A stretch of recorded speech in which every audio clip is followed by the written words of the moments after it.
चलिए, स्वागत है मिथिलेश पांडे जी। अपना वक्तव्य प्रस्तुत कीजिए। जी। श्री गणेशाय नमः।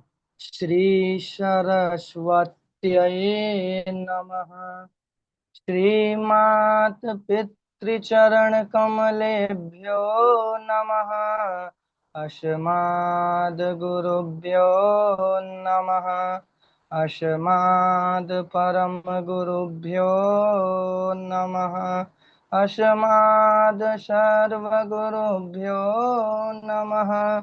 श्रीराधा कृष्णाभ्यां नमः। श्रीमते रामानुजाय नमः।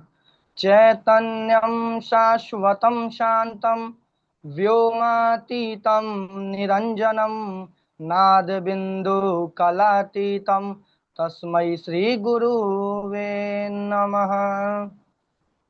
गणनाथ सरस्वती रविशुक्रबृहस्पतीन् पञ्चैतान् संस्मरे नित्यं वेदवाणीं प्रवर्तये। लम्बोदरं परमसुन्दर एकदन्तं पीताम्बरं त्रिनयनं परमं पवित्रम् उद्याद्दिवाकरनिभोज्ज्वलकान्तिकान्तं विघ्नेश्वरं सकलविघ्नहरं नमामि। वंशे विभूषितकरान् नवनीरदाभात् कृष्णा वंशे विभूषितकरानवनीरदाभा पीताम्बरा तरुणबिम्बफलाधरोष्ठा पूर्णेन्दुसुन्दरमुखा दरबिन्दुनेत्रा कृष्णात् परं किमपि तत्त्वमहं न जाने। शरीरं स्वरूपं ततो वा कलत्रम् यशश्चारुचित्रं धनं मेरुतुल्यं मनश्चैनलगनं श्रीगुरुरङ्घ्रिपद्मे। ततः किं ततः किं ततः किं ततः किं नारायणं नमस्कृत्यं नरं चैव नरोत्तमं देवीं सरस्वतीं व्यासं ततो जयमुदीरयेत्। जयतु जयतु देवो देवकीनन्दनोऽयं। जयतु जयतु कृष्णो वृषणिवंशप्रदीप। जयतु जयतु मेघा श्यामलं कोमलाङ्गं। जयतु जयतु पृथिवी भारनाशो मुकुन्द। बर्हापीडं नटवरवपुः कर्णयो कर्णिकारं बिभ्रद्वासकनककपिशं वैजयन्तीं च मालां रन्ध्रान् वेणोरधरसुधया पूरयन् गोपवृन्दयेर्वृन्दारण्यं स्वपदरमणं प्रविशाद्गीतकीर्तिः। कृष्णा त्वदीयपदपङ्कजपञ्जरान्ते अद्यैव मे विशतु मानसराजहंसः। प्राणप्रयाणसमये कफवातपित्तये कण्ठावरोधनविधौ स्मरणं कुतस्ते।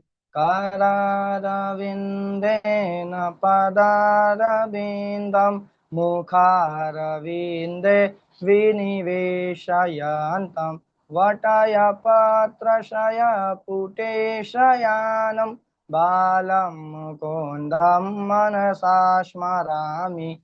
नमः परमहंसा स्वादित चरण कमल चिन्मकरंदाय भक्तजनमानस निवासाय श्रीरामचंद्राय रामाय रामभद्राय रामचंद्राय वेदसे रघुनाथाय नाथाय सीताय पतये नमः।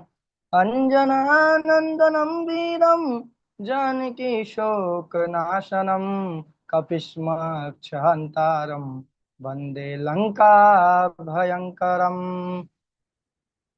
जय जय हे राधा रमण, जय जय नवल किशोर, जय गोपी चित चोर प्रभु, जय जय माखन चोर। श्री राधा मेरी स्वामिनी, मैं राधे जू को दास, जन्म जन्म मोहे दीजिए श्री चरणन में वास। भक्ति भक्त भगवंत गुरु, चतुर नाम बपु एक, इनके पद बंधन किए नाशत विघ्न अनेक। बोलिए श्री बाके बिहारी लाल की जय, श्री राधा रानी सरकार की जय, श्री सच्चिदानंद भगवान की जय। अनंत कोटि ब्रह्मांड नायक, अचिंत कल्याण गुणगण निधान सर्वेश्वर, सर्वाधिपति आकारण करुणा वरुणालय, अकारण करुणा कारक सकल जन कलमशापहार, परात्पर परम ब्रह्मा परमात्मा, कंदर्प दर्प दलन पटियान, निर्गुण निराकार सगुण साकार, श्री सच्चिदानंद घन के श्री कृष्ण राधा कृष्ण जी के युगल चरणा रविंदों में दास का बारंबार प्रणाम। श्री सदगुरुदेव भगवान के चरणा रविंदों में बारंबार प्रणाम। सम उपस्थित भगवत भागवत कथानुरागी सज्जनों, भक्ति मति मातृशक्ति भगनी बंधुओं, सिया राम मैं सब जग जानी, करहूं प्रणाम जोर जुग पानी। आप सभी पुण्य आत्मा हैं जिन्हें श्रीमद् भागवत की कथा श्रवण करने का सौभाग्य प्राप्त हुआ है। और आज हम यहाँ जो श्रीमद् भागवत की कथा श्रवण कर रहे हैं और मैं अध्ययन कर रहे हैं हम लोग, ये हमारे सदगुरुदेव भगवान की कृपा है। सदगुरुदेव भगवान के चरणों में हम बारंबार प्रणाम करते हैं। बंधुओं, भागवत की कथा में प्रवेश करने से पूर्व हमें यह ज्ञात होना चाहिए कि भागवत किसे कहते हैं। सबसे प्रथम व्याख्या आता है, भगवतः इदम स्वरूपम भागवतम, जो भगवान का स्वरूप है उसे भागवत कहते हैं। भगवतः प्रोक्तम भागवतम, जिसमें भगवान के द्वारा उपदेश दिया गया है उसे भागवत कहते हैं। भगवतः चरितम यस्मिन् तदः भागवतम, जिसमें भगवान के परम चरित्र का वर्णन किया गया है उसे भागवत कहते हैं। भगवतः ज्ञान विरागारम तत्वम यस्मिन् तदः भागवतम, जिसमें भक्ति ज्ञान और वैराग्य के तत्वों का वर्णन किया गया है उसे भागवत कहते हैं। भागवत में 4 अक्षर हैं, भा, ग, व और ता, और ये चारों अक्षर अपने में अर्थ लेकर बैठे हुए हैं। सर्वप्रथम भा, भाष्यते सर्वये देशु, ग गीयते नारदादिभिः, वदन्ति त्रिषु लोकेषु ततरन्ति भवसागर, जिसमें समस्त देवताओं को प्रकाशित किया गया है, जिसका गान देवर्षि नारद तीनों लोकों में करते हैं, और जो भव सागर से तारने वाली है उसे भागवत कहते हैं। बोलिए श्री भागवत महापुराण की जय। चलिए अब भागवत की कथा में प्रवेश करते हैं। सर्वप्रथम हम महात्म्य की चर्चा करेंगे। महात्म्य का पहला श्लोक है, सच्चिदानंद रूपाय विश्वोत्पत्त्यादि हेतवे तापत्रय विनाशाय श्रीकृष्णाय वयं नुमः। सत्य किसे कहते हैं? जिसका तीनों कालों में नाश ना हो उसे सत्य कहते हैं। चित चैतन्य और आनंद स्वरूप है भगवान का। इसीलिए तो हम कहते हैं नंद घर आनंद भयो, जय कन्हैया लाल की। हम ये थोड़े कहते हैं कि नंद घर लल्ला भयो। आनंद, आनंद मतलब प्रभु। आनंद एक ऊर्जा है जिसको स्मरण करते ही प्रभु का स्मरण होने लगता है। और विश्वोत्पत्त्यादि हेतवे, जो विश्व की उत्पत्ति, पालन और संहारक के एकमात्र कारक हैं। और यह तीनों तापों के, मनुष्य के जीवन में तीनों तापों के होने वाले कष्टों का नाश करते हैं। तीन ताप कौन कौन से हैं? दैहिक, दैविक और भौतिक। दैहिक ताप है जो मनुष्य के द्वारा होता है, जैसे पेट दर्द, सर दर्द आदि। दैविक जो देवताओं के द्वारा होता है, भूत प्रेत के द्वारा होता है, उसे दैविक ताप कहते हैं। और भौतिक जीव जंतुओं के द्वारा होता है, जैसे कुत्ता, सर्प, बिच्छू। इन तीनों तापों का नाश करते हैं। और ये तीनों तापों का नाश कैसे होगा? जब हम श्रीमद् भागवत की कथा को श्रवण करेंगे। और इन तीनों तापों को नाश करने वाले प्रभु श्री कृष्ण के चरणों में हम बारंबार प्रणाम करते हैं। बोलिए श्री सच्चिदानंद भगवान की जय। दूसरे श्लोक में श्री सुखदेव जी का वर्णन किया गया है। तो आइए हम दूसरा श्लोक के माध्यम से श्री सुखदेव जी को भी नमस्कार करते हैं। यम प्रव्रजन्तमनुपेतमपेत कृत्यम द्वैपायनो विरह का तर आजुहाव पुत्रेति तन्मयतया तरवोभिनेदुस्तं सर्वभूतहृदयं मुनिमानतोऽस्मि। जिन श्री सुखदेव जी का अभी लौकिक एवं वैदिक संस्कार भी नहीं हुआ था, वह उत्पन्न होते ही संन्यास के लिए वन की ओर जाने लगे। उनको वन की ओर जाता देख उनके पिता श्री कृष्ण द्वैपायन वेदव्यास जी पुत्र मोह में व्याकुल हो उनके पीछे पीछे जाने लगे और पुकारने लगे, हे पुत्र मत जाओ, रुक जाओ।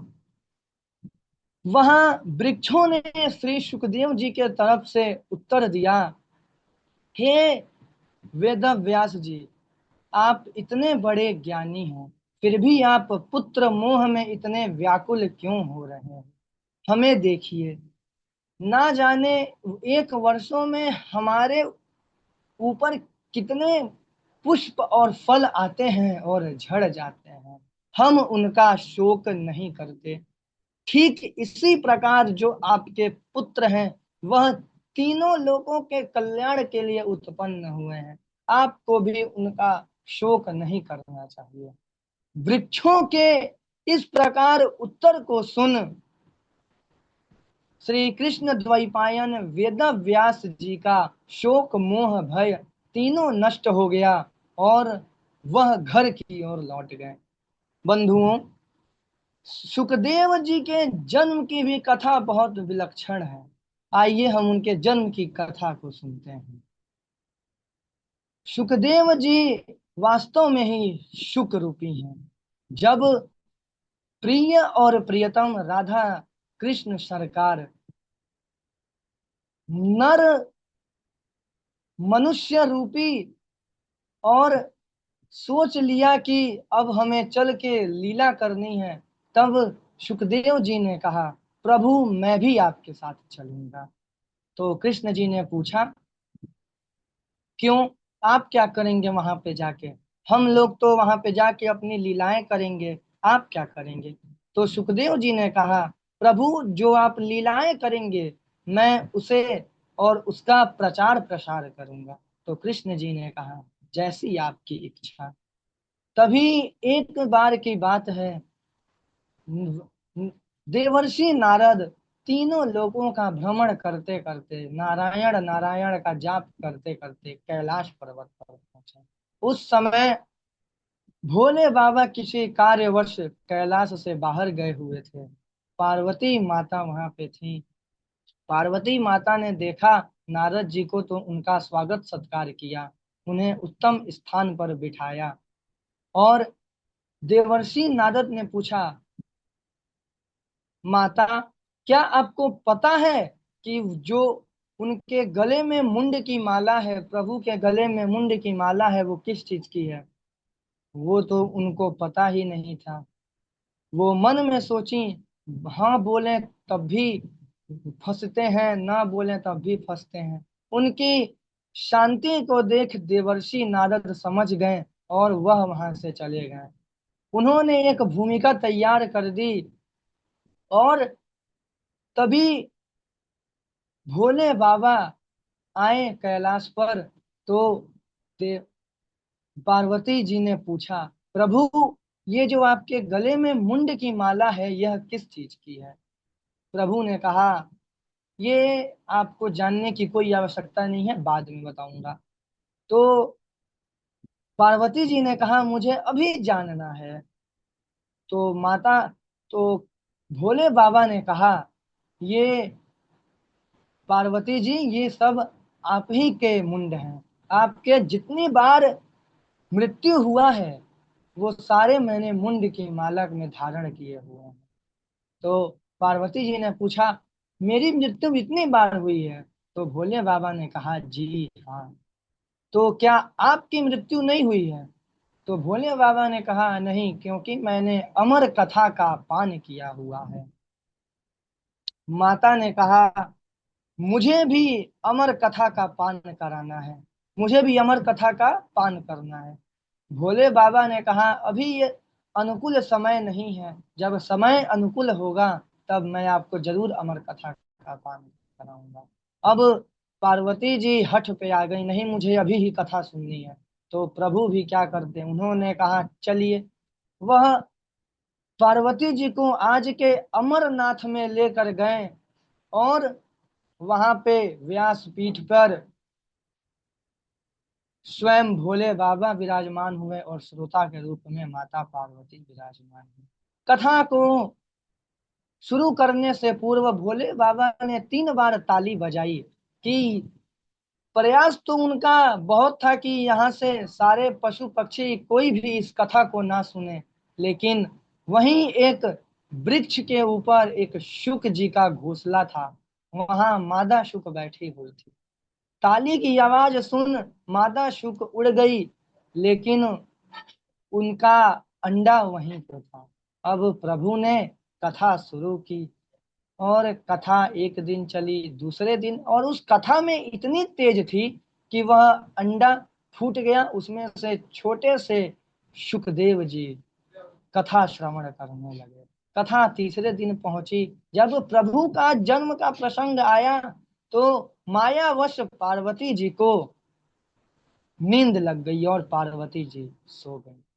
अब प्रभु ने यह कहा था कि मैं अगर मैं कथा आपको श्रवण करा रहा हूं तो आप हुंकारी भरते रहिएगा, क्योंकि मैं कथा सुनाने में अपने प्रभु में मग्न हो जाता हूं, तो मुझे ज्ञात होते रहे कि आप कथा को श्रवण कर रही हैं। और इस बात को सुखदेव जी ने सुनी हुई थी। तो जब माता पार्वती को नींद लग गई तो सुखदेव जी ने हुंकारी भरना शुरू कर दिया।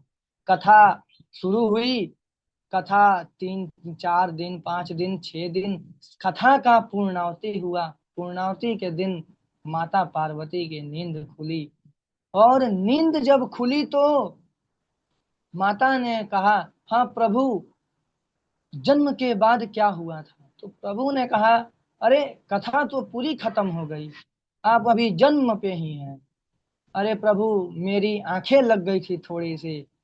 आपकी आंख लग गई थी तो ये हुंकारी कौन भर रहा था? प्रभु ने चारों तरफ देखा तो उन्हें एक नन्हा सुक दिखाई दिया। अब प्रभु भोलेनाथ को क्रोध आया और वह त्रिशूल उठाए और उस छोटे शुक के पीछे दौड़ने लगे। अब वो शुक अपनी जान बचाते बचाते बद्रीनाथ पहुंचा और बद्रीनाथ में ही वेदव्यास आश्रम के पास वेदव्यास जी की पत्नी पिंगला उवासी ले रही थी और वह सुखदेव जी नन्हे शुक उवासी के साथ ही पिंगला जी के गर्भ में चले गए। अब प्रभु वहां बैठ गए कि 9 महीने बाद ये बाहर आएगा तो मैं इसे मारूंगा। प्रभु इंतजार किए। 1 वर्ष हो गए, 2 वर्ष हो गए, देखते देखते 12 वर्ष बीत गए, लेकिन वह नन्हा बालक सुखदेव जी बाहर नहीं आए। तो वेदव्यास जी ने अपने पुत्र से विनती की, हे पुत्र, अपनी माता को प्रसव पीड़ा क्यों प्रदान कर रहे हो, बाहर निकल आओ। तो सुखदेव जी ने कहा, मैं आऊंगा एक ही शर्त पे, कि मुझे यह मोह माया नहीं जकड़े और यहाँ जो शिव जी बैठे हैं ये मुझे नहीं मारेंगे, तो मैं तभी आऊंगा। तो इस बात को सुन श्री कृष्ण जी वहां पहुंचे। श्री कृष्ण जी ने भोले बाबा को समझाया, उनकी बातें सुन भोले बाबा कैलाश की ओर निकले गए और सुखदेव जी ने जन्म लिया। बोलिए श्री सुखदेव भगवान की जय। अब आगे पवित्र नैमिष अरण्य का महिमा को बताया गया है। नैमिषेषूतमासीना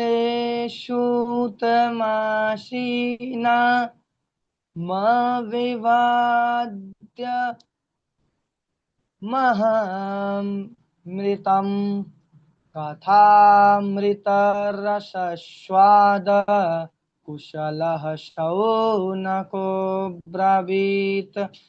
अत्यंत पवित्र साधकों को सिद्धि प्रदान करने वाला नैमिष अरण्य में 88,000 शौनकादि ऋषि के मध्य विराजमान श्री सूत जी और कथामृत रसस्वादन में कुशल श्री शौनक जी ने श्री सूत जी से प्रश्न किया।